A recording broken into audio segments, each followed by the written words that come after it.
여러분, 우리 지난주 본문부터죠. 지난주 본문부터 바울이 우리가 하나님의 형상으로 새 사람을 닮아서 새 사람으로서 살아가게 하기 위한 네 가지 권면을 한다고 했습니다. 그것이 이제 네 가지 권면이 32절까지 등장합니다. 그 중에 지난주에 두 개를 함께 나눴습니다. 네. 그리고 이제 이번 주부터 두 개를 함께 다시 또 뒤에 있는 두 개를 나누기를 원합니다. 여러분, 네. 보시면 바울이 하나님의 형상을 닮아 살아가는 것에 대해서 여러분 이 네 가지 권면을 했는데 이 네 가지는 새로운 율법이 아닙니다. 율법이라는 것은 이런 것이죠. 이것을 지키면 축복을 받고 이것을 지키지 않으면 저주를 받는다. 이것이 여러분 구약 성경 전체에 흐르는 하나님의 율법과 관련된 축복과 저주의 그 사이클입니다.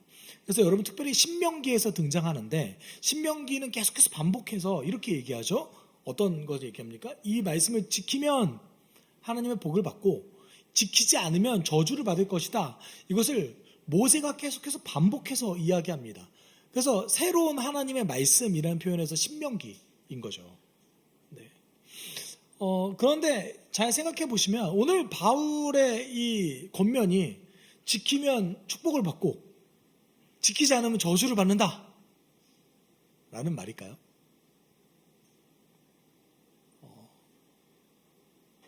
네, 그렇지 않습니다. 그렇지 않습니다. 그렇지만 여러분 이거는 있습니다. 지키면 유익하고 지키지 않으면 나에게 손해가 있다. 네, 저주 아니에요. 네, 손해가 있다. 또는 내 삶에 어쩔 수 없이 내가 가지고 있는 성향 때문에 드러나는 어려움이 발현될 수밖에 없다. 이렇게 보시는 게 조금 더 정확할 것 같습니다. 그래서 서신서에 등장하는 막 수많은 권면들이 여러분에게 율법이 아니었으면 좋겠습니다. 네, 율법이 아니었으면 좋겠고 바울도 이것을 율법처럼 이야기하지 않기 위해서 굉장히 노력한 흔적들이 좀 많이 보입니다. 그래서 오늘 본문 속에서 그것을 좀 같이 살펴봤으면 좋겠습니다. 20절에 이렇게 28절에 이렇게 얘기해요. 도둑질하는 사람은 다시는 도둑질하지 말고 수고를 하여 제 손으로 떳떳하게 벌이를 하십시오. 그리하여 오히려 궁핍한 사람들에게 나누어 줄 것이 있게 하십시오. 너무 당연한 얘기를 해서 이게 권면이 될 수 있나? 라고 여러분 혹시 생각하신 분 계십니까? 나는 뭐 지금도 정직하게 노동하고 있지. 네, 이렇게 생각하시잖아요. 우리 다 정직하게 노동하잖아요. 네. 그런데 일단은 우리가 1세기 상황을 좀 살펴볼 필요가 있는데 여러분 이 에베소라는 지역은 로마 제국 전체에서 가장 큰 항구 도시였습니다. 그리고 로마 제국 전체에서 가장 거대한 신전을 가지고 있었던 종교 도시기도 했고 그리고 무역 도시기도 했습니다. 다른 말로 하면 이 에베소라는 지역은 적어도 그 로마 제국 전체에서 견줄 도시가 거의 없는 아주 발전한 도시였다는 거예요. 근데 우리가 기억해야 될 것이 있습니다. 고대 시절이었다는 거예요.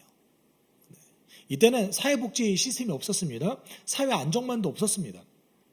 그리고 여러분 그 빈익빈 부익부가 굉장히 커서 양극화가 굉장히 커서 가난한 사람은 항상 가난하게 살 수밖에 없고 부자는 이 가난한 사람을 착취해서 살아가는 그 어떤 경제 시스템을 가지고 있었습니다.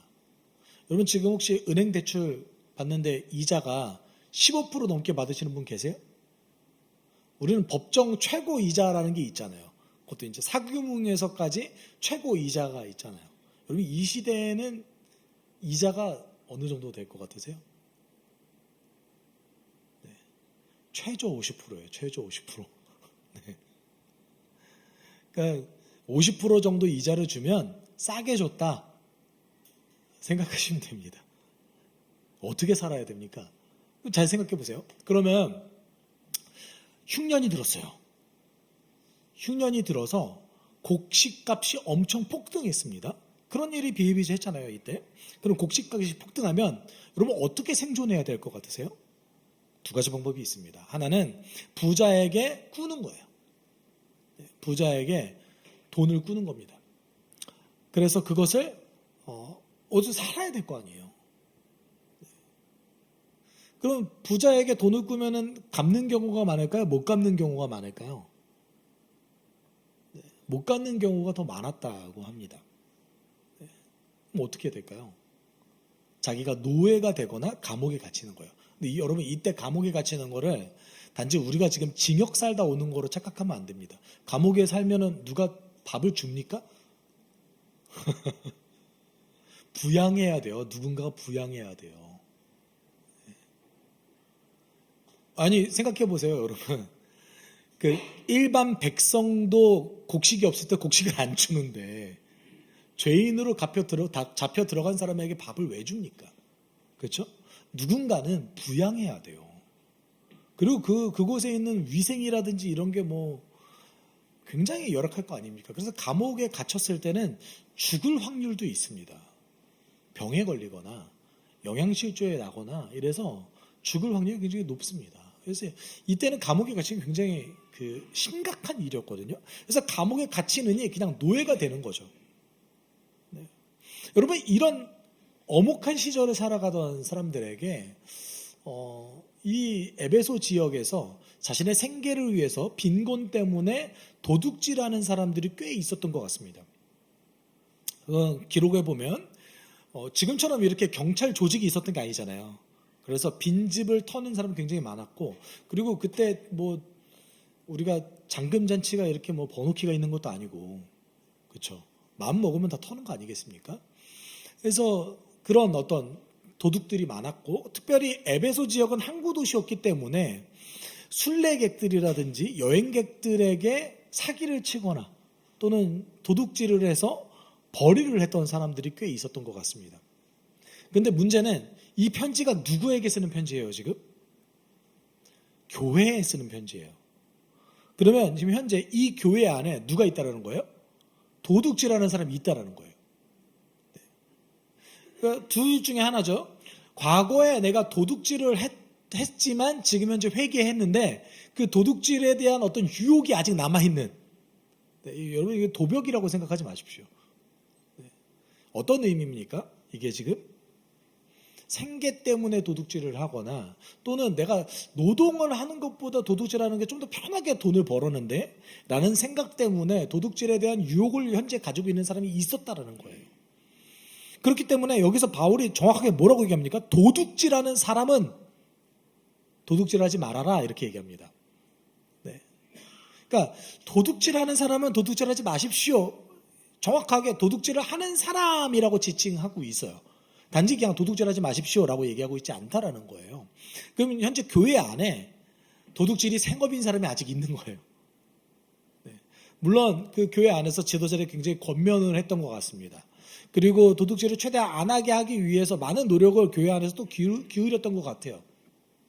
그리고 그 소식이 아마도 바울에게까지 갔던 것 같습니다. 여러분 이 에베소서 말씀 외에도 도둑질에 대한 서신서의 권면들이 몇 번 등장합니다. 여러분 그것들도 역시 다 당시에 이제 고대 시절에 있었던 치안의 불안정함 때문에 오는 그런 일들이었던 것이죠. 네. 여행 가다가 강도만하는 일이 굉장히 흔한 일들이었습니다. 네. 근데 여기서 뭐라고 얘기합니까? 도둑질하지 말고 뭐라고 얘기합니까? 수고를 해서 제 손으로 떳떳하게 벌이를 하십시오. 그리고 마지막에 뭐라고 얘기해요? 그리하여 오히려 궁핍한 사람들에게 나눠줄 것이 있게 하십시오라고 얘기합니다. 저는 개인적으로 여기서 한 가지 좀 궁금증이 있었습니다. 어떤 것이 궁금했냐면, 그러면 에베소 지역, 특별히 이제 에베소 지역에 살아가고 있는 에베소 교인들은 자신이 떳떳하게 노동을 하면 충분히 생계를 유지할 수 있었을까? 이게 저에겐 첫 번째 질문이었고, 그리고 두 번째는 그러면 아주 조금이라도 나눌 수 있었을까? 네, 라는 거예요. 여러분 이렇게 떳떳하게 제 손으로 노동을 해서 자기의 먹을 것을 채우고 오히려 궁핍한 사람에게 나눌 것이 있게 하십시오라는 권면은 조금 어려운 권면인 건 사실입니다. 여러분, 현대사회를 살아가는 우리에게도 쉽지 않죠? 쉬우세요? 여러분이 피땀 흘려서 번 그 금액을 헌금하는 것도 쉽지 않은데, 그렇죠? 하나님께 드리는 것도 쉽지 않은데, 하나님께 드릴 땐 그래도 마음속으로 그런 마음이 있잖아요. 아, 내가 그래도 하나님께 받은 사랑이 있으니 하나님, 다시 하나님께 내가 받은 걸 올려드리겠습니다라는. 그런데 내 옆 사람은요, 심지어 그 옆 사람이 마음에 들지도 않아. 마음에 들죠, 여러분? 옆 사람 안 보시는 거 보니까 마음에 안 드나? 네. 여러분, 그런 상황에서 나누라는 건 현대사회도 쉽지 않은데, 고대에서는요, 내가 밤낮 일해야 생계를 간신히 유지할 수 있는 상황이었습니다. 그런데 옆 사람에게 나누라고요? 어려운 권면인 건 사실입니다. 근데 왜 이렇게 권면했을까요? 네. 여러분, 도둑은요, 남의 것을 탐합니다. 그래서 남의 것을 탐해서 비윤리적으로 자기의 이득을 위해서 다른 사람에게 손해를 끼쳐요. 그리고 정직한 노동자는 자신의 그 정직한 노동으로 자기의 쓸 것을 채웁니다. 그렇죠? 그리스도인은요, 그리스도인은 어떤 사람들입니까? 자기가 하나님께 받은 것을 나누는 자들입니다. 근데 내가 노동한 것이 왜 하나님께 받은 것이라고 얘기할까요? 그 건강 누가 준 겁니까? 그렇죠? 그 건강하게 노동할 수 있는 그 신체와 그 성실함, 그 직업, 하나님께서 허락하셨다라는 거예요. 네. 그럼 왜 이렇게 자신의 것을 나누는 삶에 대해서 얘기할까요? 여러분, 이게 지금 단지 도둑질 하지 말라 이게 아니에요. 어떤 뜻인 겁니까? 공동체 안에 돈이 흘러가는 방향성을 다시 설정해 주는 거예요. 네. 첫 번째는 어디부터 시작합니까? 다른 사람의 것을 탐하지 않는 것에부터 시작합니다. 그리고 두 번째는 자신이 벌 것을 자기가 스스로 노동해서 버는 것, 이게 두 번째죠. 세 번째는 어디까지 흘러가라는 거예요? 나누는 것까지 흘러가라는 거예요. 제가 앞서도 말씀드렸습니다. 고대 사회였어요. 흉년이 들어요. 그러면 어느 순간인가 내가 노동을 해서 돈을 벌어서 살아갈 수 있었지만 어느 순간에는 어떨 수가 있어요. 흉년이 들었을 때, 또는 그 역병이 돌았을 때 어떤 일이 벌어질까요? 식량값이 엄청 올라가요. 그러면 서로가 서로를 도울 수 있는 안전망이 없는 사람들은 반드시 죽을 수밖에 없는 환경에 처해지는 거예요. 단지 이거는 너의 쓸 것을 너희가 나눠라라는, 너 그냥 손해봐야 돼라는 것이 아니라, 너가 언제 어떻게 가난해질지 모르니 너 스스로도 사회 안정망을 공동체 안에서 구축하라라는 하나님의 권면이었던 것입니다. 그리고 실제로 그리스도인들은 이 공동체 안에서의 이 사회 안정망 때문에 현격하게 역병이 돌았거나, 그리고 또는 그 흉년이 들었을 때에 생존 확률이 현격하게 높았어요. 이게 이제 기록에 증명되어져 있습니다. 여러분, 그것 때문에 전도가 됐어요. 대단하죠? 네.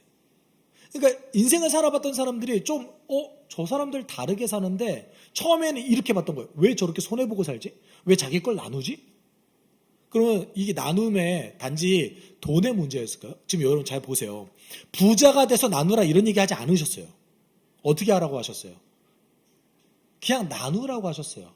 그러면 뭐가 될 수도 있어요? 밥 한 끼가 될 수 있죠. 그렇죠? 그리고 내 집에 누군가를 잠깐 거하게 할 수 있는 것도 될 수 있습니다. 그리고 내가 돈이 없으면 과부나 병든 사람들을 노동으로 돌볼 수도 있었습니다. 이렇게 자신이 궁핍한 사람들, 어려운 사람들을 위해서 조금이나마 도움을 될 수 있게 나누는 일들을 계속 해라라는 거였어요.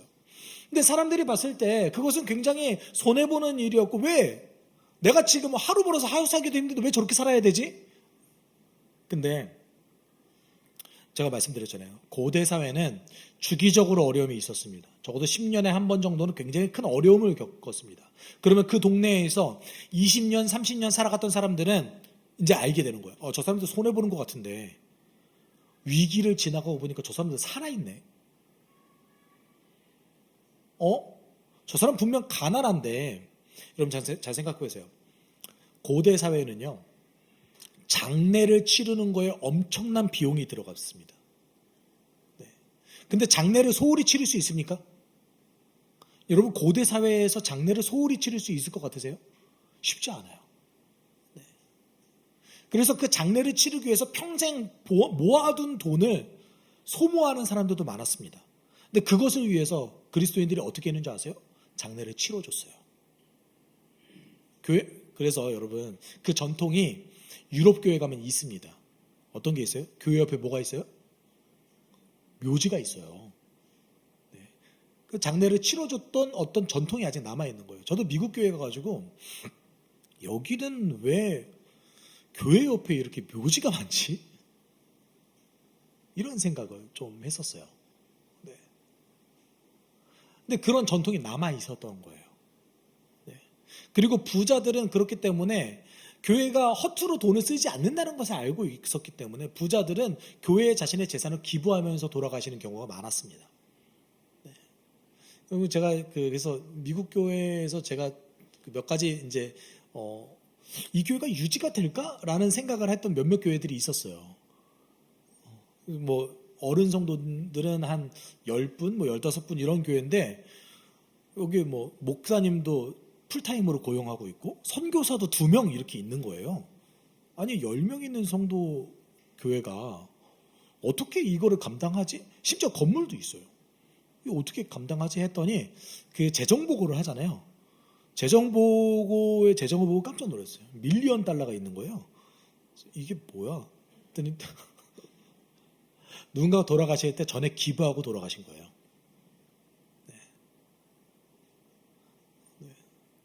미국 교회 아직 그런 전통이 있습니다. 여러분, 미국 교회 안 무너졌습니다. 이거 다 거짓말이에요. 한국 교회가 훨씬 더 급격하게 무너지고 있어요. 네.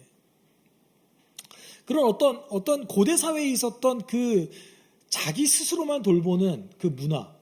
그래서 결국은 언젠가 어려움이 처했을 때 자기도 위험에 처해있는 그 문화를 제거해 주시는 거예요. 그거를 어디서부터 시작했어요? 도둑질하는 그 사소한 것? 도둑질하는 그 죄성에서부터 바울이 풀어나간 거예요. 네. 돈이 흘러가는 것을 나누는 것으로 가라. 그게 너에게 훨씬 더 유익하다. 그리고 두 번째 이렇게 얘기합니다. 29절 같이 읽어볼까요? 나쁜 말을 입에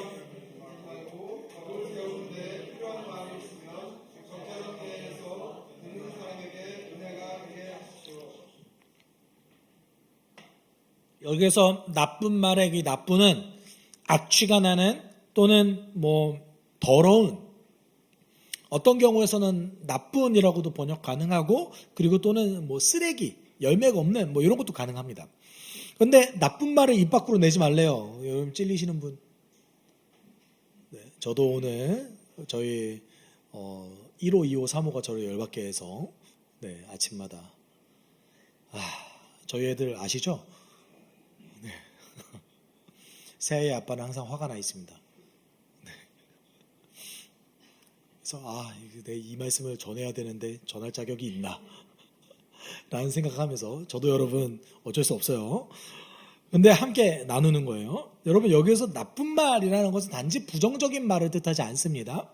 어떤 말을 뜻하냐면 그리스도의 몸을 세우는 것에 부정적으로 작용하는 말, 그리스도의 몸을 세우지 못하게 만드는 말. 여러분 솔직히 우리 얘기합시다. 여러분 우리 세상 살아가다 보면 칭찬이 익숙해요? 누군가를 이렇게 놀리는 게 익숙하세요? 되게 형제님들 친구들이랑 나는 칭찬을 더 잘한다. 제가 볼 땐 자매님들은 칭찬을 잘 하시는 것 같아요. 그것이 참이든 거짓이든. 거짓으로도 제가 볼 땐 칭찬을 많이 하시는 것 같은데, 네. 형제님들 칭찬을 더 많이 하세요? 아니면은 조롱과 멸시와 놀림을 더 많이 하십니까? 우리 후자잖아요. 그렇죠? 네. 그래서 교회 올 때만 조금 거룩한 척 하는 거잖아요. 저만 이상한 사람 만드세요. 네. 친구들이랑 혹시 되게 칭찬하는 말 하세요? 야, 너 오늘 보니까 되게 멋있어 보이는데? 단 한 번이라도 이런 얘기 해보셨어요? 네. 안 해봤던 것 같습니다. 제가 교회 친구한테도 이런 말 얘기 잘 안 했던 것 같아요. 해보셨어요? 혹시? 대원 형제 하세요. 혹시 자매님. 네, 여러분, 여기서 얘기하는 그리스도의 몸을 세우는 그리스도의 몸을 세우는데 부정적으로 작용하는 말을 하지 말고, 뭘 하래요? 덕을 세우는데 필요한 말을 하래요. 그럼 잘 생각해 봅시다. 덕을 세우는데 필요한 말이 어떤 말이에요? 듣는 사람에게 은혜가 되게 하래요. 네. 그럼 잘 생각해 봅시다. 여러분, 우리가 은혜를 누군가에게 끼칠 수 있어요? 일단 여기서부터 시작해 보시죠. 그러니까 덕을 세우는 말이 도대체 뭐예요? 좋은 말? 네. 우리가 은혜를 누군가에게 끼칠 수 있어요? 또는 은혜를 누군가에게 줄 수 있습니까? 네. 없어요. 은혜라는 게 어떤 말입니까? 성경에서 특별히 에베소서에서 두 가지 용례로 사용합니다. 은혜라는 말이. 네. 첫 번째는 하나님께서 그리스도를 통해서 우리에게 주셨던 그 구원, 그것을 얘기할 때 은혜라는 표현을 씁니다. 값없이 준 선물이잖아요. 그래서 에베소서 2장 8절 9절에서 그걸 얘기하죠. 이것은 너희에게서 난 것이 아니라 하나님의 선물이며 하나님의 은혜다라고 표현하죠. 구원은 은혜에서 났다 이렇게 얘기하잖아요. 그리고 두 번째 용례가 있는데 그것이 이제 3장 2절에서 얘기합니다. 이거 같이 읽어봅시다. 하나님께서 여러분을 위하여 일하도록 나에게 이 직분을 은혜로 주셨다는 것을 여러분은 이미 들었을 줄 압니다. 여러분, 바울이 은혜라는 말을 쓸 때 그것이 두 번째 어떤 용례로 사용되어졌습니까? 은혜가 어떤 말이에요? 하나님께서 나에게 주셨던 그 역할, 그 역할을 이야기할 때 은혜라는 표현을 썼습니다. 네. 여러분, 하나님께서 여러분에게 주신 그 역할도 하나님의 선물이에요. 아멘이 아니라고 얘기하신 것 같은데 아멘 맞으시죠? 네, 우리 주일학교 선생님도 어제 저랑 이렇게 같이 우리 주일학교 선생님들 성경학교 회식도 하고 피드백도 했습니다. 그렇죠? 그 역할이 선물 맞죠? 네. 어제 전 고기 먹으면서 제사를 태워서 먹는 건지 고기를 먹는 건지 고기 먹는데 숯불이 너무 덥더라고요. 네. 근데 고기는 또 너무 맛있어요. 여러분, 여기서 얘기하는 그러면 덕을 세우는 말이라는 것이 어떤 말이란 거예요? 내 역할을 떠올리게 만들어서 하나님께서 나에게 주셨던 역할을 떠오르게 만들고 그것을 돕는 말이란 거예요. 누군가에게 하나님이 주신 역할을 할 수 있게 돕는 말, 그것을 격려하는 말, 이것을 하도록 하라라는 거예요. 네. 주의할 점이 있습니다. 바울이 굉장히 지혜로워요. 뭘 주의해야 돼요? 덕을 세우는 말을 그냥 시도 때도 없이 하래요? 그렇죠. 필요한 말이 있으면 적절할 때에 하라는 거예요. 여러분, 이게 바울이 은혜라는 말을 두 가지 용례로 쓰는 이유입니다. 여러분, 그리스도의 사랑 때문에 우리가 받은 은혜를 얘기할 때는 시도 때도 없이 말하라고 얘기해요. 여러분, 바울 서신에 보면 그리스도 안에서 시도 때도 없이 계속 나오잖아요. 그렇죠? 그러면 이 하나님의 사랑에 대해서는 시도 때도 없이 얘기하래요. 그런데 뭐에 대해서 얘기할 때? 역할에 대해서 얘기할 때는 시도 때도 없이 얘기하지 말래요. 언제 얘기하래요? 적절한 때에 필요한 것을 얘기하래요. 누구한테 맞춰라는 거예요? 듣는 사람에게 맞춰서 그 사람에게 필요할 때에 그 사람이 하나님께서 맡겨주신 역할을 감당할 수 있게끔 도우라는 거예요. 네. 어떤 사람에게는 지금 하나님과의 사귐과 누림이 필요합니다. 하나님의 사랑을 더 알아가야 돼요. 그런데 여러분, 이러면 되겠어요? 내가 보니까 너에게 이런 재능이 있는데 교회 안에서 이런 역할을 빨리 맡았으면 좋겠어. 한번 해보겠어? 그러면 하나님의 사랑을 더 많이 알게 될 거야. 아직 내가 진리를 잘 몰라요. 물론 우리가 진리를 평생 선명하게 아는 거 쉽지 않죠. 그렇지만 그래도 우리 가운데 뭐가 있어야 됩니까? 내가 그리스도께 사랑받고 있다. 내가 하나님의 사랑을 누리고 있다. 이 사귐과 누림이 먼저 있어야 되는 영적으로 어린아이에 있는 분들이 계십니다. 근데 그분들께 당신은 이런 역할을 맡아야 됩니다. 물론 그 역할이 감당 가능하면은 말하면 돼요. 적절한 때. 여러분 어린아이라고 해서 무조건 아무 역할도 못하지 않습니다. 그렇죠? 작은 역할을 맡을 수 있습니다. 그런데 영적 어린아이에 있는 분들께 예를 들어서 목자를 하십시오. 돼요, 안 돼요? 안 되겠죠. 네. 굉장히 보니까 노래를 잘하고 찬양을 잘해요. 오! 찬양인도 하는 거 어때요? 돼요, 안 돼요? 된 것 같아요. 여러분 되게 찬양인도 하는 거 보니까 되게 목사님 찬양인도 하는 거 보니까 할만하네. 그렇지 않습니다, 여러분. 그렇기 때문에 바울이 굉장히 지혜롭게 뭐라고 얘기했어요? 적절한 때에, 이거 정확하게 뭐냐면 적절한 상황에 덕을 세우는 말을 하십시오. 그러면 누군가에게는 여러분 우리의 역할 가운데 단지 사역 외에도 우리의 역할 가운데 뭐가 있습니까? 하나님의 회복을 드러내는 것도 우리의 역할이에요. 그렇죠? 왜냐하면 우리가 그리스도의 편지고 우리가 그리스도의 향기니까. 그러면 그 사람에게 적절한 필요한 말, 어린아이에게는 어떤 겁니까? 하나님의 사랑을 당신이 누려야 됩니다. 하나님 당신을 사랑합니다. 또는 하나님을 어떻게 사랑하는지, 하나님을 어떻게 알아가는지 권면하는 것은 충분히 할 수 있겠죠. 그러니까 그 듣는 사람의 상황을 잘 파악하라는 거예요. 그 사람에게 최대한 유익이 될 수 있는 말을 하라는 거예요. 덕을 세우기 위해서. 네. 이것이 바울의 두 번째 권면이었습니다. 부정적인 말 하지 말아라. 네. 그러면 교회에서도 우리가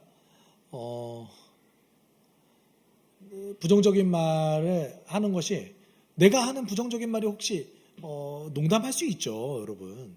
그렇죠? 그런데 내가 하는 부정적인 말이 혹시 덕을 세우지 않는 건 아닌가? 라는 것도 좀 고민해 볼 필요성이 있습니다. 나는 덕을 세우는 말을 더 많이 하는가? 또는 내가 부정적인 말을 더 많이 사용하는가?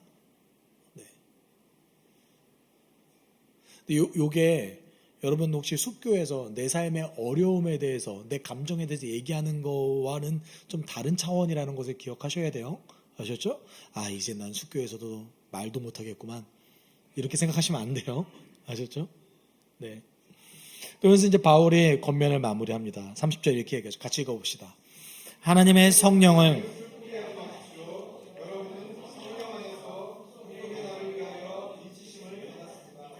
여러분, 저는 이 네 가지 권면을 마무리하면서 바울이 30절 이렇게 얘기해요. 성령을 슬프게 하지 마십시오.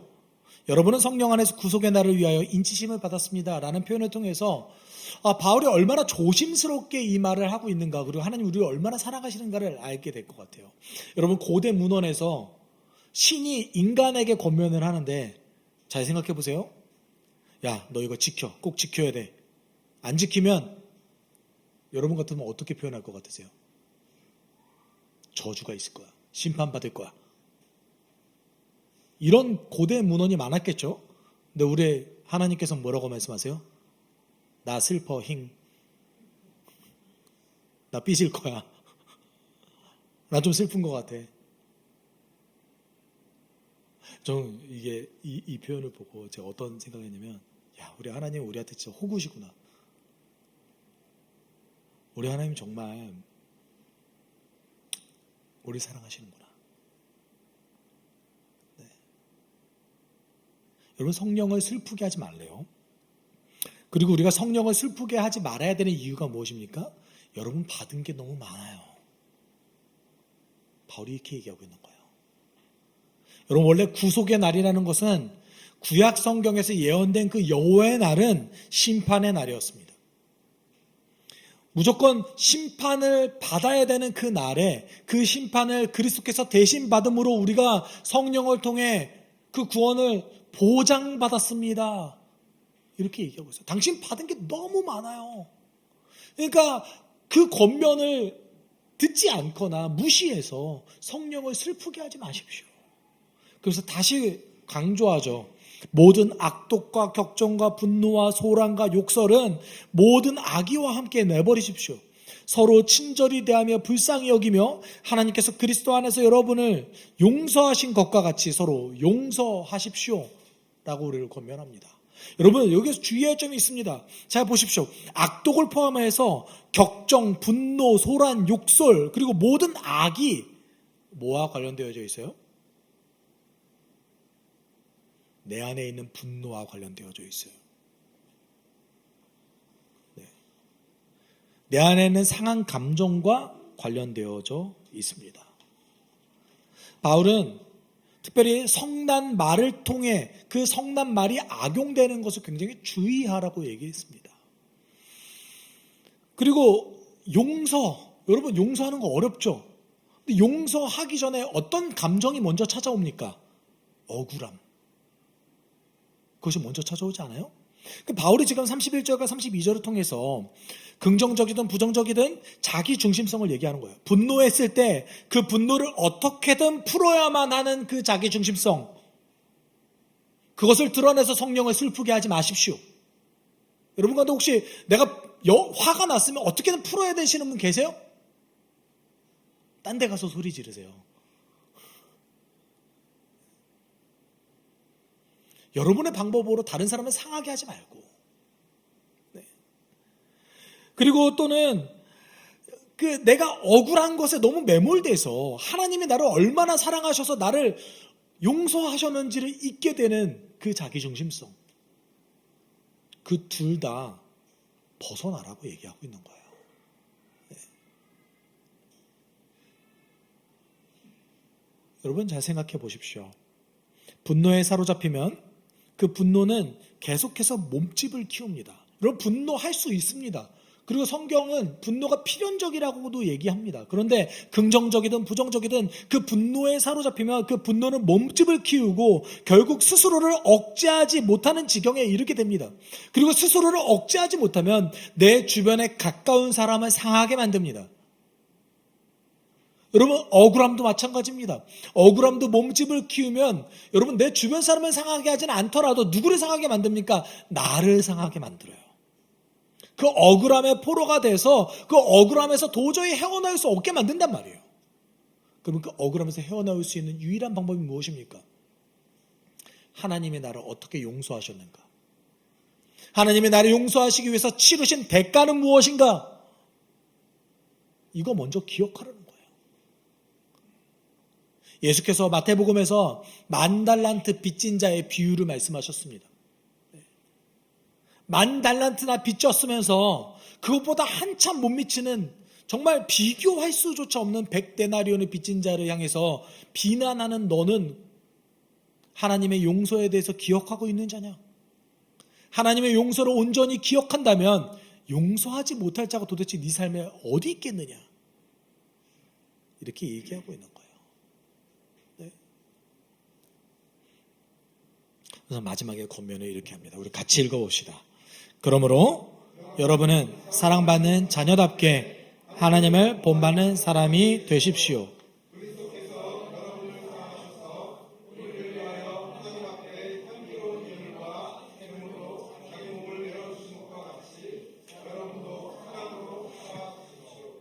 여러분, 우리는 이 세상 살아가면서 거짓에 사로잡혀서 세상의 거짓에 속아서 진리를 온전히 깨닫지 못할 때도 있고 또는 거짓에 사로잡혀서 내 스스로를 온전히 드러내지 못할 때도 많이 있습니다. 분노를 느끼기도 하죠. 그리고 분노 때문에 때로는 죄를 짓기도 하고 내 주변 사람들을 상하게 하기도 합니다. 네. 때로는 남의 것을 탐하고 싶어지기도 하고 그리고 내 것을 내 것이라고만 얘기하고 다른 사람에게 나누고 싶지 않을 때도 많이 있습니다. 이뿐 아니죠. 우리는 덕을 세우는 말보다 누군가를 비난하고 누군가의 잘못을 찾아내고 용납하지 못하고 그리고 그 사람을 정죄하는 말을 세우는 말보다 더 쉽게 합니다. 이뿐 아닙니다. 이 깨진 세상을 살아가면서 우리는 어쩔 수 없는 고통을 당하기도 합니다. 병에 들리거나 내 가족에 어려움이 있거나, 여러분 그 가운데서 하나님께서는 오늘 이 말씀을 통해서 우리에게 권면하셨습니다. 근데 이것은 우리 삶 가운데 율법이 아닙니다. 무엇입니까? 하나님의 사랑이 들어가 있는 권면인 것이죠. 너희가 이렇게 살아갔을 때에 그리스도의 사랑을 더 잘 누릴 수 있을 것이다. 하나님의 사랑받는 자녀로서 더 살아갈 수 있게 되었을 것이다 라는 거예요. 여러분 내가 무조건 화내지 말아야지, 이거 하면 내가 하나님으로부터 심판을 받을 거야, 이런 생각이 아니라 어떤 말이라는 거예요? 그리스도의 사랑을 온전히 누리기 위해서, 하나님의 사랑받는 자녀로서 살아가기 위해서 너희가 이렇게 살았으면 좋겠어 라는 하나님의 기대감인 것이죠. 여러분 이 권면에 그리스도의 사랑이 숨쉬고 있습니다. 우리 고통받는 우리의 삶 가운데 그리스도의 사랑이 가득할 겁니다. 그 권면을 지키려고 노력했을 때 거짓에 사로잡히지 않고, 분노에 사로잡히지 않고, 내 것을 다른 사람에게 나누려고 노력하고 덕을 세우는 말을 하는 과정 가운데서 그리스도의 사랑이 우리 삶 가운데 숨쉬기에 소망합니다. 우리 함께 찬양하기 원해요. 주 사랑이 나를 숨쉬게, 우리 같이 고백하도록 하겠습니다.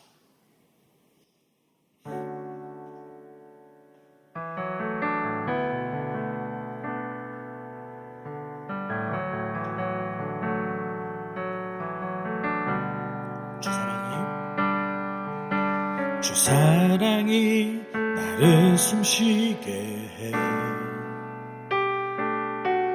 세상 그 어떤 어려움 속에도 주 은혜로 나를 돌보시며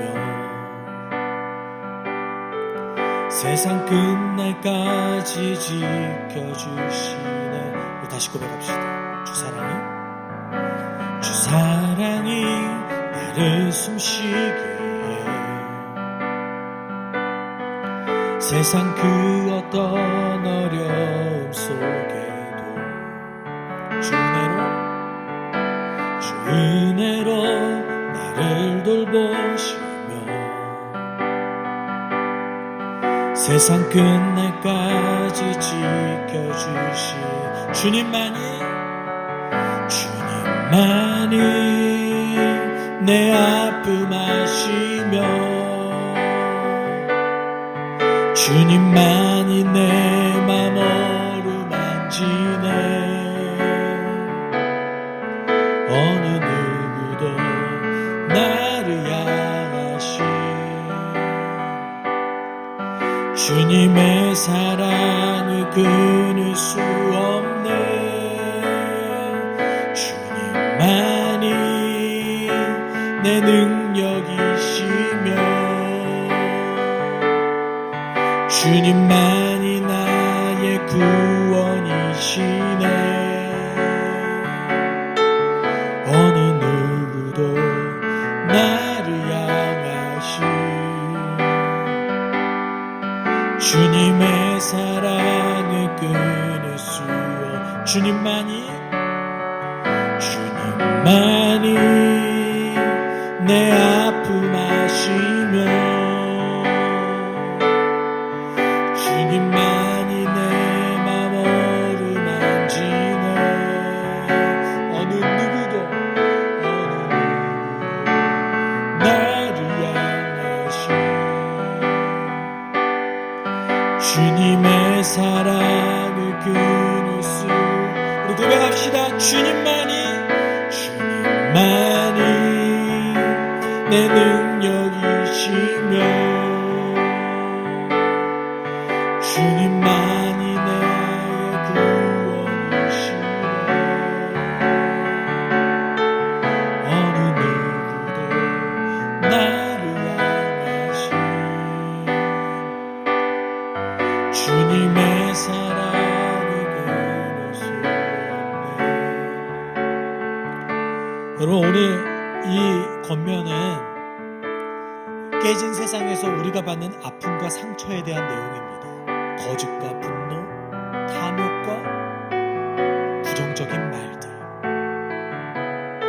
악독과 억울함. 여러분, 우리 주님께서 우리의 이 상한 감정을 아십니다. 그래서 그 상한 감정을 어떻게 극복할 수 있을지 우리에게 권면하신 것입니다. 하나님, 우리 함께 기도할 때 내가 주 사랑 안에서 나의 깨진 감정이 회복되게 주님 인도해 주십시오. 주님께서 가르쳐 주신 그 삶을 내가 배워서 살아나갈 때에 나의 상한 감정이 사라지고 주님이 주신 그 사랑으로 내 삶이 채워질 수 있게 한 주간 우리를 인도해 주십시오. 우리가 함께 이렇게 기도하도록 하겠습니다. 사랑 받으신 하나님 아버지,